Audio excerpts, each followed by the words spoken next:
नमस्कार, न्यूज 24 देख रहे हैं आप। मैं हूं आपके साथ डॉक्टर मीना शर्मा। देश के प्रधानमंत्री नरेंद्र मोदी आज राजस्थान आए।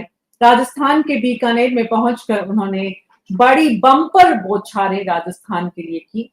एक के बाद एक नई घोषणाएं और जिस तरह से उन्होंने सिंदूर और खून का अर्थ समझाया, देश को कहीं ना कहीं एक संदेश मजबूत सेना और मजबूत सरकार का देने का प्रयास किया। कुछ प्रश्न चिन्हों के साथ, अनुत्तरित प्रश्नों के साथ देश के प्रधानमंत्री वापस चले गए। लेकिन राजस्थान के हिस्से में जो कुछ आया है, उससे राजस्थान में कितना कुछ बदलने वाला है। राजस्थान सरकार का ये आयोजन, क्योंकि पूरी की पूरी सरकार जुटी हुई थी प्रधानमंत्री की यात्रा को सफल बनाने के लिए। प्रधानमंत्री की यात्रा को सफल बनाने में राजस्थान सरकार के और बीजेपी के प्रयासों को कितनी सफलता मिली, राजस्थान के हिस्से में क्या कुछ आया, बीकानेर के लोगों ने प्रधानमंत्री को देखकर किस तरह की रिएक्शंस देखने को मिले, सब कुछ हम आपको दिखाते हैं। अगले आधे घंटे हमारे खास मेहमानों के साथ समझने की कोशिश करते हैं कि राजस्थान से, इस पूरी मोदी की यात्रा से, प्रधानमंत्री की यात्रा से क्या कुछ हासिल हुआ। हमारे साथ राधेश्याम चोटिया जी वरिष्ठ पत्रकार हैं, आप चूरू से जुड़े हैं। बीकानेर संभाग का महत्वपूर्ण जिला चूरू है। और जगदीश शर्मा जी वरिष्ठ पत्रकार हैं, राकेश वशिष्ठ जी वरिष्ठ पत्रकार हैं, राजेश कटारा जी कांग्रेस पार्टी के प्रवक्ता और जयपाल सिंह जी बीजेपी के प्रवक्ता हमारे साथ जुड़े हैं। आप सभी का बहुत बहुत स्वागत है। जयपाल जी, शुरुआत आपसे ही करते हैं। कितने नंबर देते हैं सरकार के प्रयासों को? जी मीना जी, सरकार के प्रयासों को 100 में से 100 और अभूतपूर्व प्रयास हुए हैं।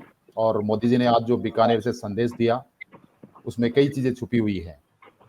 और जो 3 मुख्य बात निकल कर आई मोदी जी के संदेश से, वो यही है कि जो सिंदूर मिटाने निकले थे उन्हें मिट्टी में मिलाया है। जो हिंदुस्तान का लहू बहाते थे, आज कतरे कतरे का हिसाब चुकाया।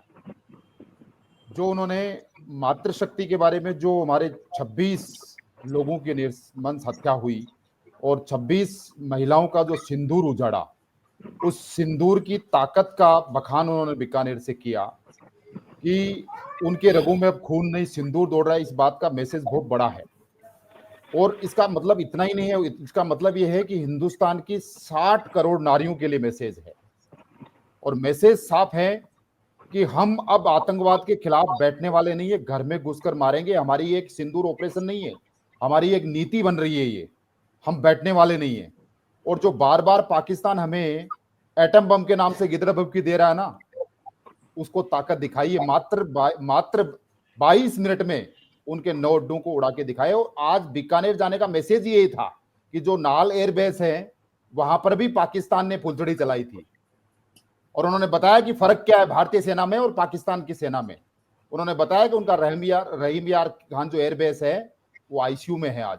और प्रधानमंत्री ने जाके उसी नाल एयरबेस पे इसलिए आज ये सभा की कि बताया कि पाकिस्तान ने दुस्साहस किया, यहां कुछ भी नहीं बिगाड़ पाया। और ये मैसेज है इस पूरे विश्व को कि भारत की सेना ने जो दिखाया मात्र 22 मिनट में, मात्र 22 मिनट में, 100 घंटे का तो पूरा ऑपरेशन नहीं था। ये भारत की स्थायी नीति है कि भारत चुप नहीं बैठने वाला है। पाकिस्तान के अड्डों पर जो जो नापाक इरादों के साथ में, यानी 2 बातें भारत के प्रधानमंत्री जी ने और कही है कि केवल आतंकवादी नहीं समझे, आतंकवादियों को पनपाने वाले उनके आका और सरप्रस्त सरकारें यानी पाकिस्तान भी सुन ले। अब वो बचने वाले नहीं, चाहे कहीं भी चले जाए। जो मात्र आतंकवादी घटना करके ऐसा सोचते थे कि पाकिस्तान जाके सेफ है, उनके लिए भी प्रधानमंत्री ने संदेश दिया। तो कुल मिला के संदेश यही है कि भारतीय सेना ने जो किया वो दुनिया ने देखा। और मात्र 100 घंटे के ऑपरेशन में दुश्मन की छटपटाहट देखी और भारत ने यह तय कर दिया कि अब हमारा ऑपरेशन सिंदूर है। ये भारत की एक लगातार नीति के रूप में तब्दील हो रहा है कि जो हमारी तरफ नापाक इरादों के साथ में आएगा, वो कहीं भी छुप जाए, वो बचने वाला नहीं है, उसको मिट्टी में मिला दिया जाएगा। ये संदेश प्रधानमंत्री ने दिया। जी, तो 100 में से 100 नंबर दे रहे हैं। प्रधानमंत्री ने क्या कुछ कहा, वो भी हम आपको सुनाते हैं। और उसके बाद कांग्रेस पार्टी के प्रवक्ता राजेश कटारा जी के पास जाएंगे। देश के प्रधानमंत्री बीकानेर आकर नरेंद्र मोदी क्या कुछ बोले, सुनिए।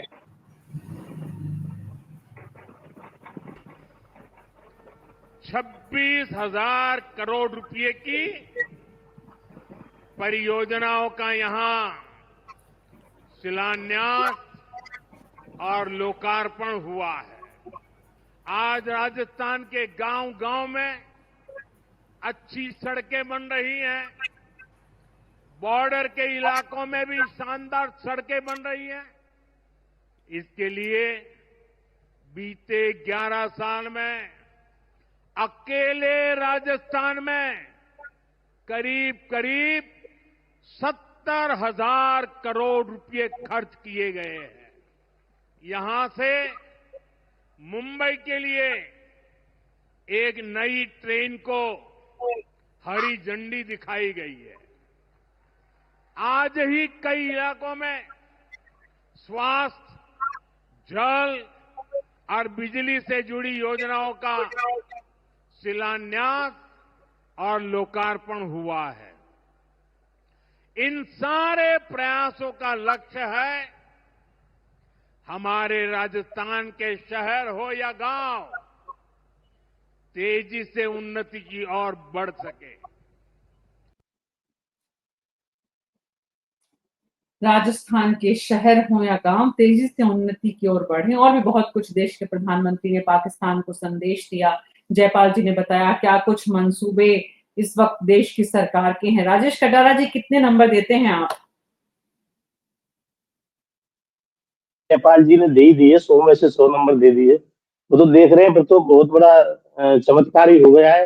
देश में खूब पानी की बौछारें हो रही है, हर 24 घंटा बिजली मिल रही है हर आदमी के लिए रोजगार मिल रहा है। और 26 महिलाओं का जिस तरीके से सिंदूर लेकर प्रधानमंत्री जी के रगों में दौड़ने लग गया, महिलाओं के माथे से उतर के प्रधानमंत्री जी के रगों में जो सिंदूर दौड़ने लग गया, तो इन्होंने बहुत सोच करके 100 में से 100 नंबर ही दे दिए। बाकी कुछ सवाल थे हमारे, उन सवालों का जवाब जयपाल जी दे देते तो बहुत अच्छा लगता। जिस तरह से आज प्रधानमंत्री जी आए, प्रधानमंत्री जी ने फिल्मी डायलॉग बोले, जिस फिल्मी डायलॉग के सहारे राजस्थान और पूरा देश नहीं चल सकता। सब लोग जानते हैं फिल्मी डायलॉग ही होते हैं। प्रधानमंत्री जी जब हमला हुआ उसके तुरंत बाद बिहार में एक रैली करने के लिए चले गए। अब वो क्या रैली थी, रैली की ज्यादा जरूरत थी क्या, हम बताइए। अभी भी 1 महीना हो गया, आज 1 महीना से पहलगाम के हत्यारे खुलेआम घूम रहे हैं। उसको भी प्रधानमंत्री जी को कुछ बोलना चाहिए।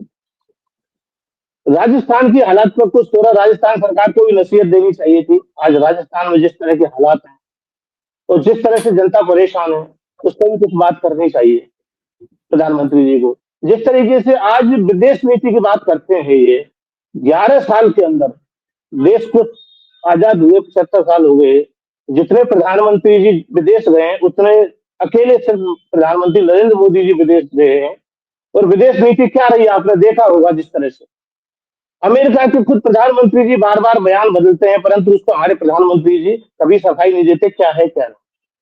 सर्वदलीय बैठक बुलाई गई जी, सर्वदलीय बैठक में प्रधानमंत्री जी नहीं जाते। इतना इंपॉर्टेंट मीटिंग थी वो, उसमें सारे विपक्ष के लोग आए और उसमें कुछ प्रधानमंत्री जी अध्यक्षता नहीं कर पाए। तो ये क्या है, आज भी क्या चल रहा है ये। क्यों ना हमसे तो विपक्ष से कहते हैं कि सब एक जगह बैठिए। आप क्यों बैठने के लिए तैयार नहीं है, आप क्यों नहीं समझाने के लिए तैयार हैं, आप क्यों नहीं आते सर्वदलीय बैठक। पहले इससे चुनाव से पहले प्रधानमंत्री जी बीकानेर आए थे, तब उन्होंने कहा था कि राजस्थान वापस हरा भरा हो जाएगा, डीजल पेट्रोल की रेट राजस्थान में उत्तर प्रदेश हरियाणा की बराबर हो जाएंगी। इस तरह की कई बातें थी उनकी, उन्होंने कोई जवाब नहीं दिए। अगर जयपाल जी उनका जवाब दे दे तो मैं मानता हूँ शायद 100 में 100 नंबर शायद इनको मिल जाएंगे। राजस्थान को जो कुछ देकर गए हैं आज उसकी बात करते हैं। राजेश कटारा जी, आपके प्रश्न सवाल जो सरकार से हैं वो 11 साल के सवाल हैं, लेकिन हम आज पर अगर केंद्रित हों तो आज जैसे जयपाल जी ने 100 में से 100 नंबर दिए, आज सरकार के, क्योंकि जब प्रधानमंत्री आते हैं तो पूरी सरकार झुकती है। सरकार के प्रयासों को आप किस तरह से देख रहे हैं और वहां पर जितनी बड़ी संख्या में जनता उमड़ी है, कैसे प्रधानमंत्री ने इतनी बड़ी बड़ी घोषणाएं, इतने खूबसूरत रेलवे स्टेशन, पानी को लेकर इतनी बात, तो सैनिकों का उत्साह बढ़ाना। तो राजेश जी कुछ तो मतलब आपकी पार्टी ने, विपक्ष ने एनालिसिस किया होगा ना। देखिए मीना जी, स्टेशनों की आप बात कर रहे हैं, उच्च स्तरीय स्टेशन बनेंगे। आपने अयोध्या में देखे थे पहली बारिश में क्या हाल हो गए थे, लोग डूब गए थे उस स्टेशनों पर। किस तरह के स्टेशन बनेंगे। प्रधान नंबर जब देंगे जब चीजों का इम्प्लीमेंट होगा।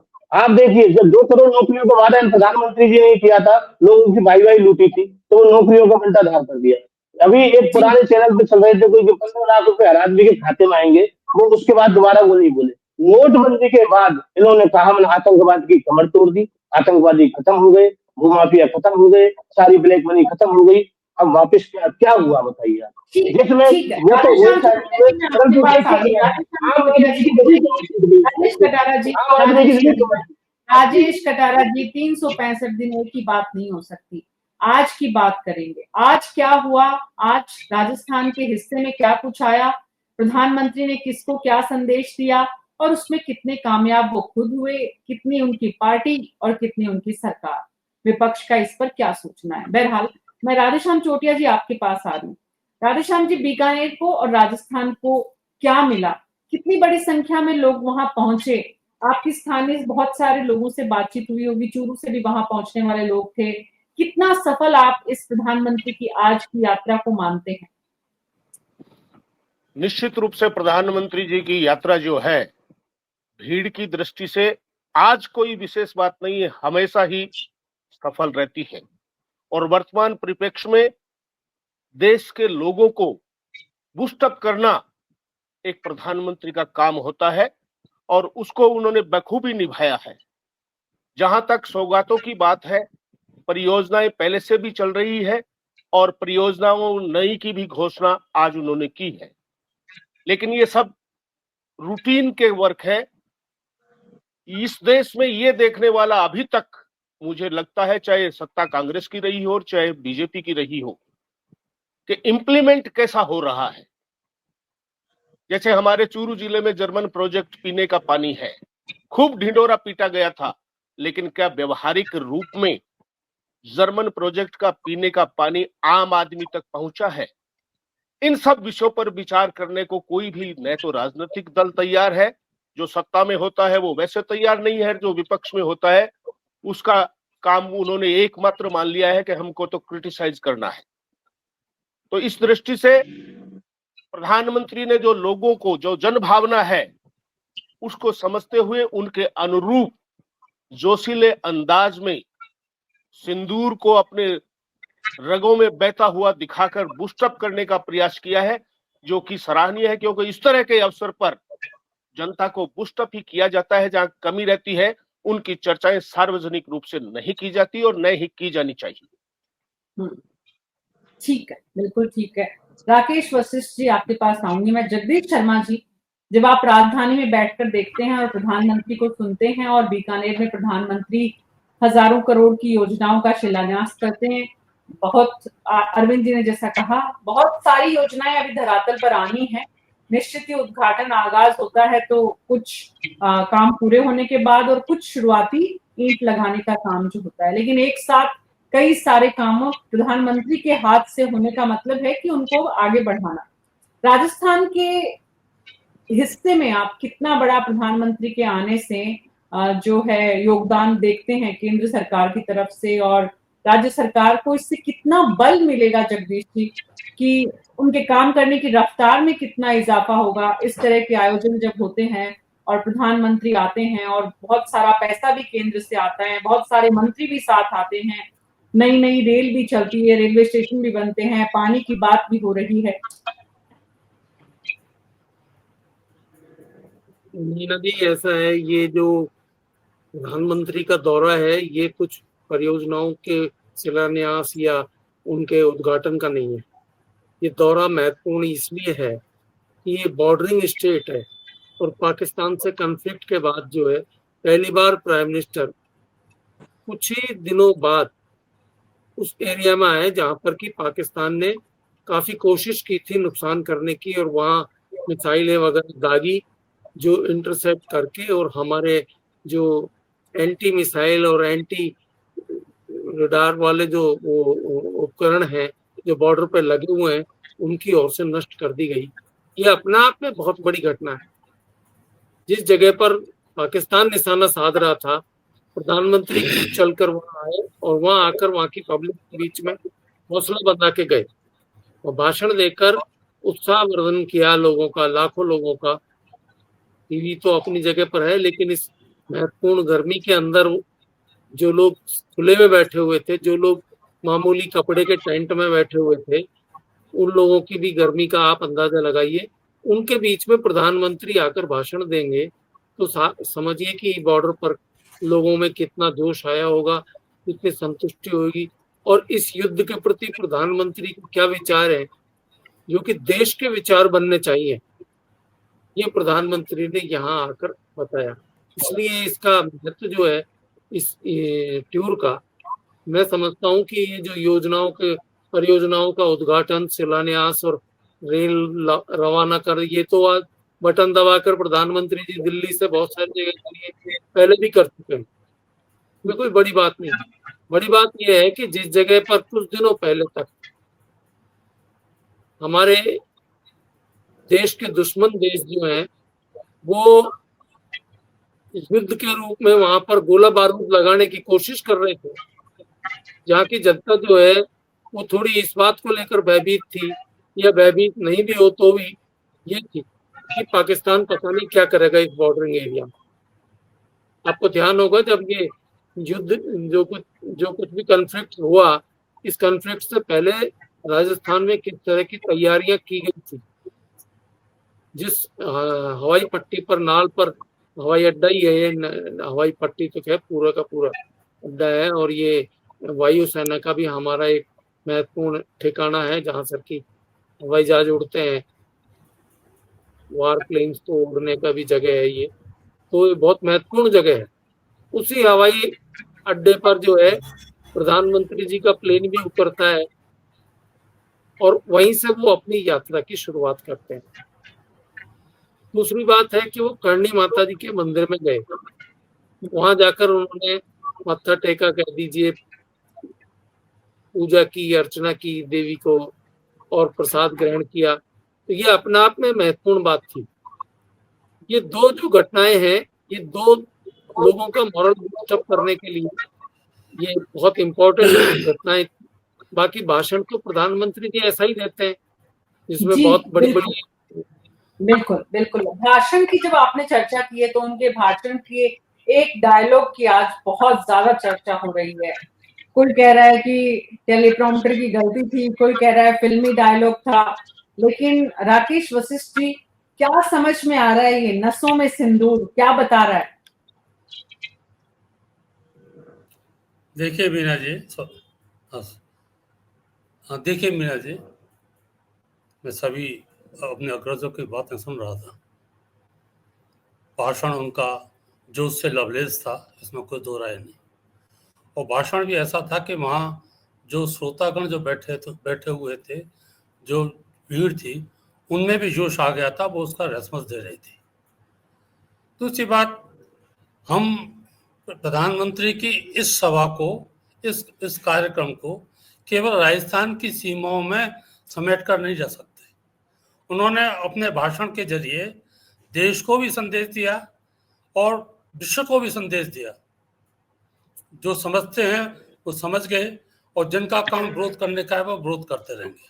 उन्होंने साफ तौर पर कहा, वो इस बात का स्पष्ट संदेश था कि अब हम आतंकवाद के साथ कोई समझौता नहीं करेंगे।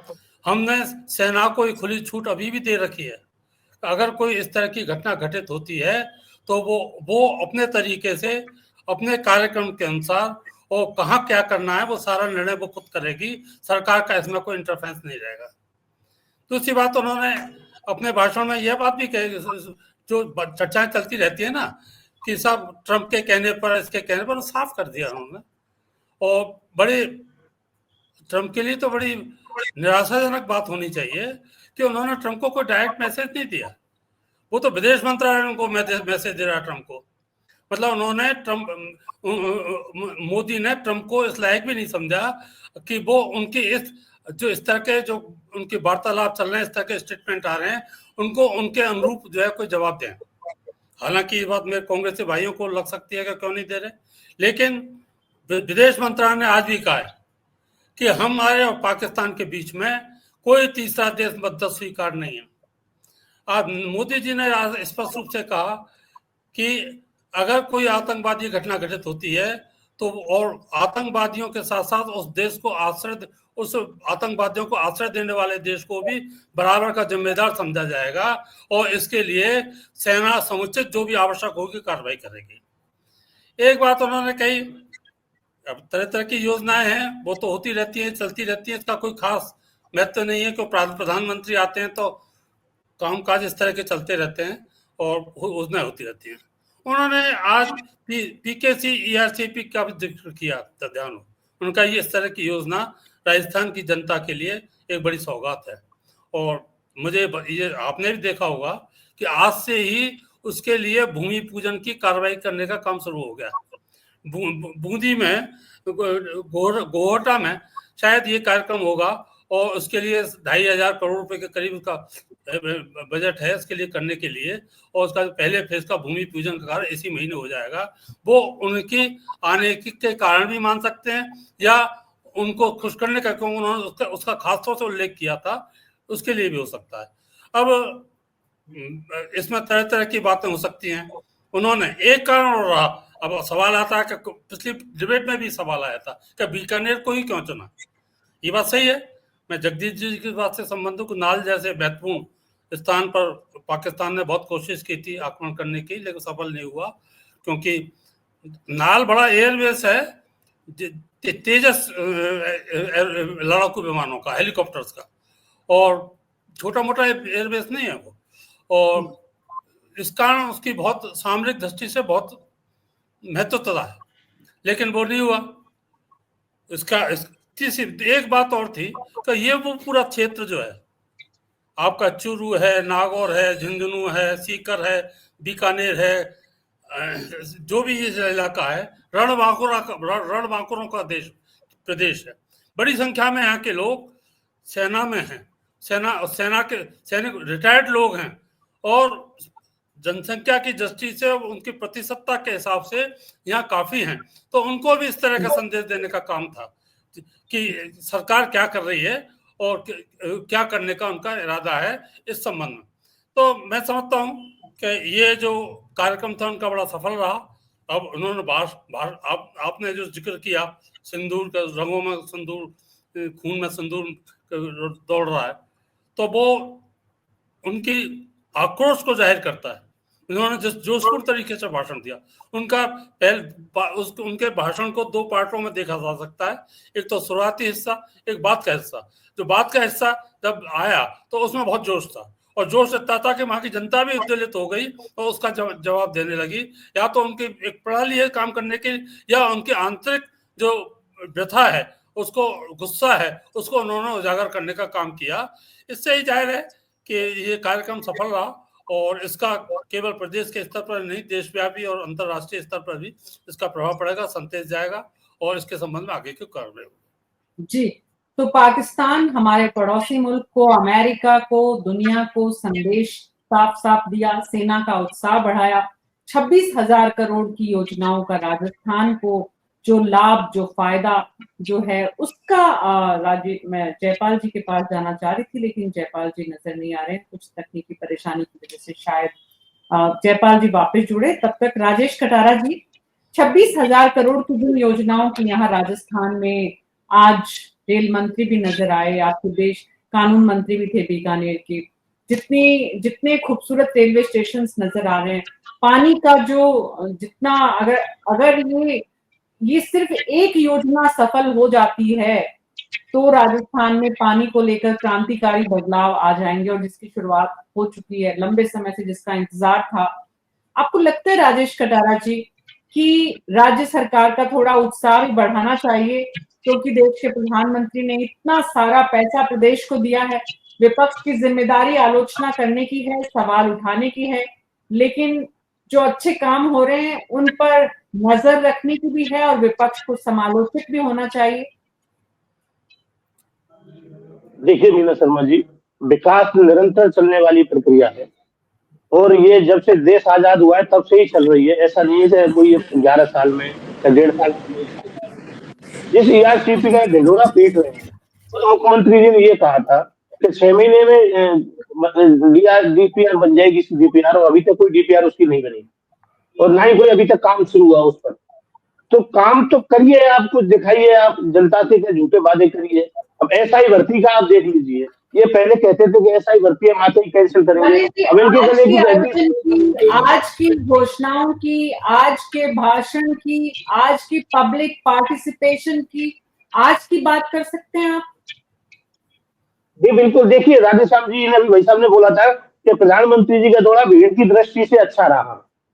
भाई भीड़ तो जुटाना उनका काम है, और भाषण तो आप जानते ही हो, भाषण तो के सकते हैं, पर अगर भाषण लक्ष्यदार भी ना हो, परंतु जो बात आप कहें और वो बात जनता तक उतरे, उस बात की वैल्यू है। भाषणों की कोई वैल्यू नहीं है, कोई लक्ष्यदार भाषणों की वैल्यू नहीं है। जोश ये कभी भी आता है, और जोशी के भाषण से लोगों को जुड़ने को मजबूर कर देता है।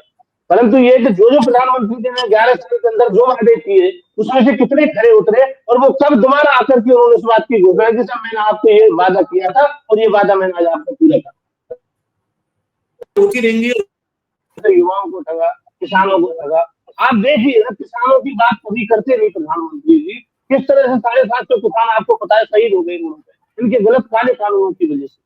आज ये घोषणाएं आज इन्होंने कर दी, रेलवे की घोषणा कर दी, स्टेशन में घोषणा कर दी, तो ये जनता की जेब का पैसा है, टैक्स का पैसा है, तो कहीं ना कहीं लगाना ही पड़ेगा। परंतु उसके बाद भी आज आप अच्छे स्तरीय स्टेशन बना रहे हो, आप एयरपोर्ट बना रहे हो, उसमें जनता की जेब पर कितना भारी पड़ रहा है। हम जब मानते हैं कि आप बहुत बढ़िया बना रहे हो, और जनता की जेब पर और भी कम हो रहा है। रोड बना रहे, जगह जगह टोल टैक्स बढ़ता ही जा रहा है, बढ़ता ही जा रहा है। आखिर वो कब तक पूरा होगा?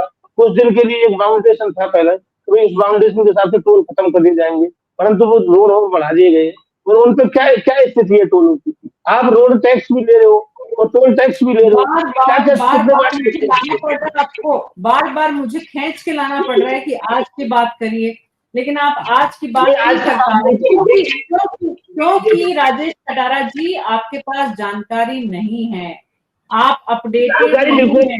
सवाल यही है, सबसे बड़ी मुश्किल यही है कांग्रेस पार्टी की। नरेंद्र मोदी लच्छेदार भाषण नहीं देते हैं, बीजेपी के प्रवक्ताओं को बाकायदा ट्रेनिंग दी जाती है कि अपडेट के साथ आते हैं, पहली बात। दूसरी बात राजेश कटारा जी की प्रधानमंत्री क्यों दुनिया में हिंदुस्तान में नहीं, दुनिया में अच्छे नेता वही हुए हैं जो अच्छे वक्ता हुए हैं, इतिहास गवाह है।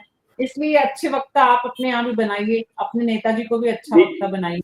बहरहाल देखिए आप सुनिए मेरी बात, क्या मनमोहन सिंह जी अच्छे नेता नहीं थे? आप मनमोहन सिंह जी से तुलना करिए, आप जिनकी विदेशों में भी वाई लूटी जाती है, किस तरह की होती है कि अच्छे वक्ता के अच्छा वक्ता ही अच्छा नेता बन सकता है, जनता को वही नौकरी दे सकता है? क्या वक्ता ही नौकरी दे सकता है? जनता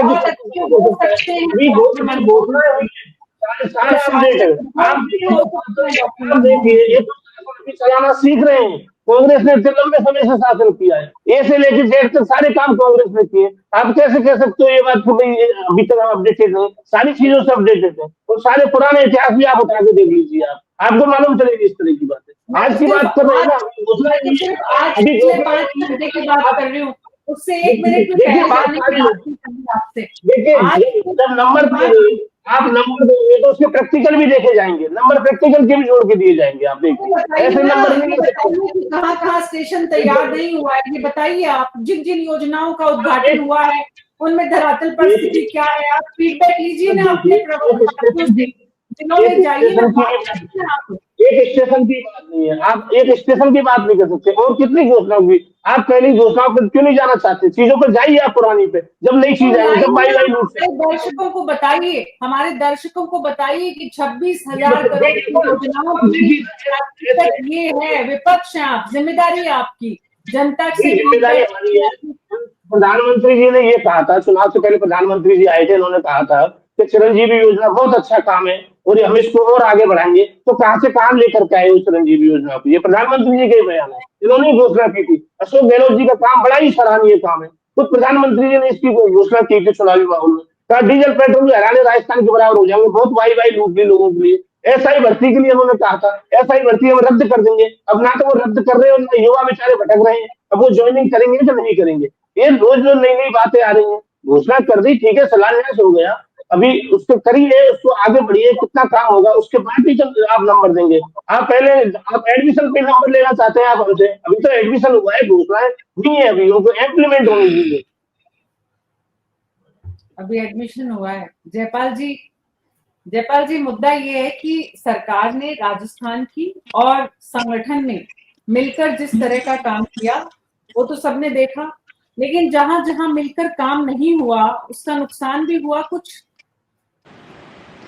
देखिए, पहले तो मेरे काबिल मित्र राजेश जी को मैं सलाह देना चाहूंगा कि आप जयपुर का रेलवे स्टेशन जाके देख लीजिए जो बन रहा है, और आप कल्पना भी नहीं की होगी कि इससे आपका रेलवे स्टेशन भी बन सकता है। इस आपका काम चल रहा है और लगभग पूर्णता की कंडीशन में। दूसरी बात, राजेश जी क्योंकि विरोध करना है और तय करके आए हैं कि हमें तो विरोध ही करना है, कोई बात प्रशंसा में नहीं कहनी है, खैर वो इनका विषय है। प्रधानमंत्री जी को क्या करना था? प्रधानमंत्री जी को 22 अप्रैल को घटना हुई, सऊदी अरेबिया का वो बीच में अपना जो फॉरेन टूर था वो छोड़ के आए, और जो काम उनको करना था वो बिहार में जाकर उन्होंने 3-4 लाइनें इंग्लिश में बोली।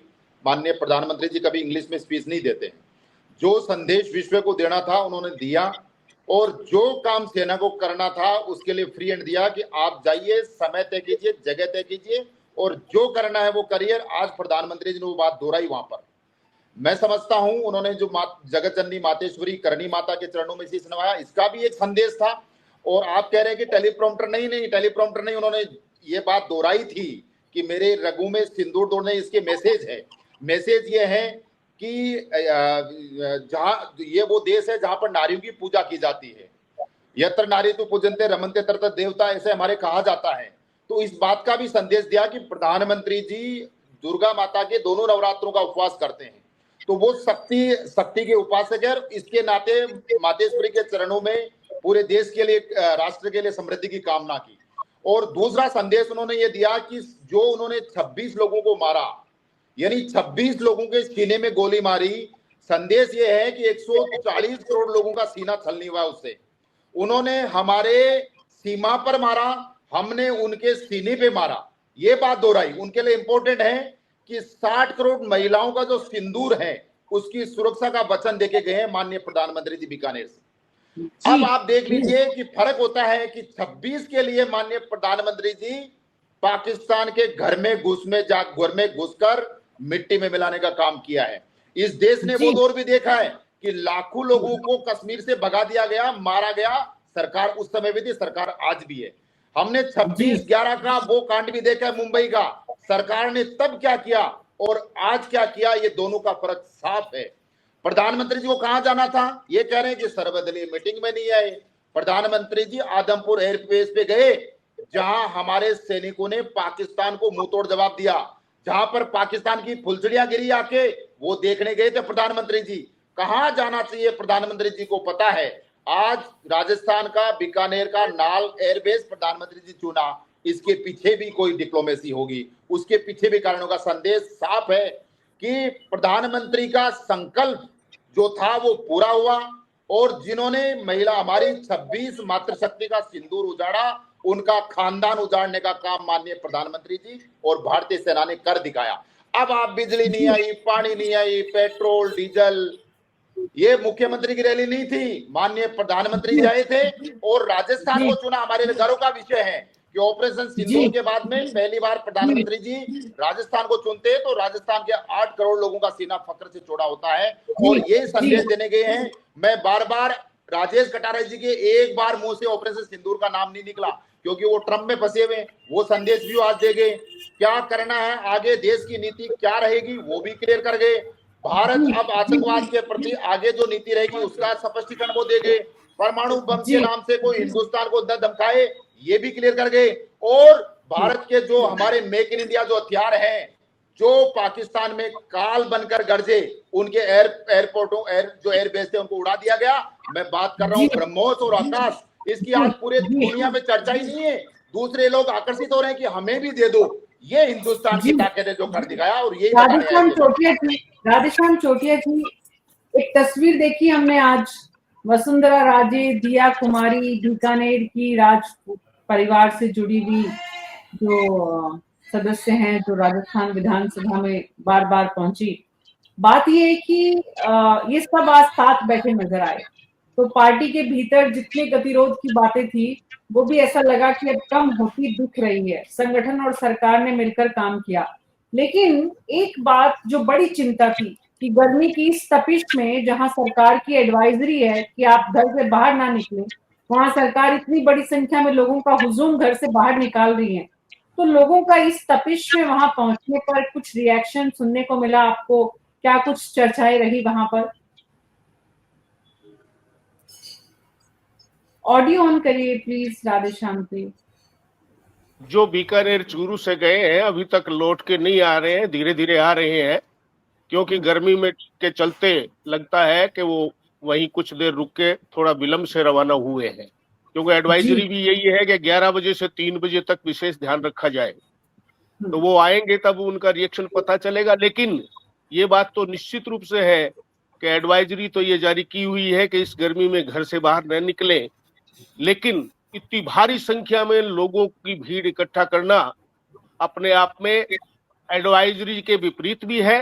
लेकिन चूंकि देश का प्रधानमंत्री उनके क्षेत्र में आ रहा है और वो भी ऑपरेशन सिंदूर के बाद पहली बार, युद्ध विराम के बाद, ये सीज फायर के बाद पहली बार आ रहा है, और लोगों ने ये सौभाग्य भी समझा कि इसके लिए उन्होंने बीकानेर को चुना।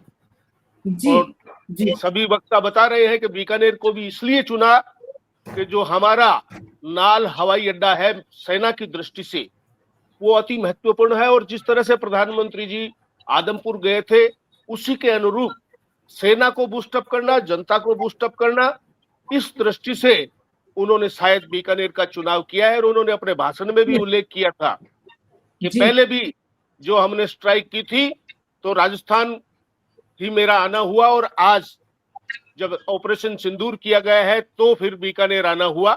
तो ये राजस्थान के लिए वैसे तो अच्छी बात है, गर्व की बात है, और विशेष करके जनता के लिए, पूरे देश के लिए, चूंकि संदेश पूरे विश्व को दिया गया है अपने भाषण के माध्यम से, चुनाव बीकानेर का किया गया है, तो इस क्षेत्र के लोगों के लिए ये बहुत ही गर्व और फक्र की बात है। बहुत बहुत शुक्रिया आप सबका इस चर्चा में शामिल होने के लिए। कुल मिलाकर जो बात समझ में आ रही है, जगदीश जी और राकेश जी, मेरे पास समय की कमी हुई तो मैं आप दोनों के पास भी जरूर आती, लेकिन कुल मिलाकर जो बात समझ में आ रही है वो ये कि सामरिक, कूटनीतिक और जिस तरह के संदेश ऑपरेशन सिंदूर के बाद दिए गए, उसके बाद ये एक मानसिक जबरदस्त संदेश जो है देश के प्रधानमंत्री के इस स्टेटमेंट से कि मेरी रगों में सिंदूर बहता है, वो भी गर्म, इसका मतलब साफ है कि इस देश की महिलाओं को जो है वो और भावनात्मक रूप से बीजेपी के पक्ष में लाने में भी प्रधानमंत्री कामयाब हो, ये एक उनकी इच्छा और साथ ही संदेश भी कि वो कितना कंसर्न है, वो कितने चिंतित हैं इस देश के लिए। देश का नेतृत्व जब इस तरह से चिंता जाहिर करता है, और सिर्फ जाहिर ही नहीं करता है, उसको साझा भी करता है और जनता के बीच पहुंचकर साझा करता है, तो जनता भावनात्मक रूप से तो निश्चित रूप से जुड़ती ही है। और इसीलिए इतनी बड़ी संख्या में लोग इस तपिश में भी, इतनी गर्मी में भी आज पहुंचे। राजस्थान सरकार ने भी बहुत सफल आयोजन किया, हालांकि आयोजन में बहुत सारी कमियां रहती हैं, आज भी उनकी चर्चाएं हैं, लेकिन कुल मिलाकर देश के प्रधानमंत्री के आने से राजस्थान में एक माहौल में गर्माहट आई है। गर्मी पहले ही ज्यादा है और गर्माहट आने से आने वाले दिनों में जो परेशानियां बढ़ने वाली हैं वो किस तरह की होगी वो हम आपको बताते रहेंगे। लेकिन आज तो जश्न का दिन है राजस्थान के लिए। प्रदेश की सरकार और संगठन ने मिलकर बड़ा कमाल का काम किया, बड़ा अच्छा आयोजन किया, और जैसा कि राधेश्याम छोटिया जी ने भी कहा कि ऐसे आयोजनों में कमियां जो होती हैं उनको कम से कम आज छोड़ देना चाहिए, कल कमियों पर बात करेंगे। अभी न्यूज़ 24 पर मेरे साथ इतना ही। नमस्कार।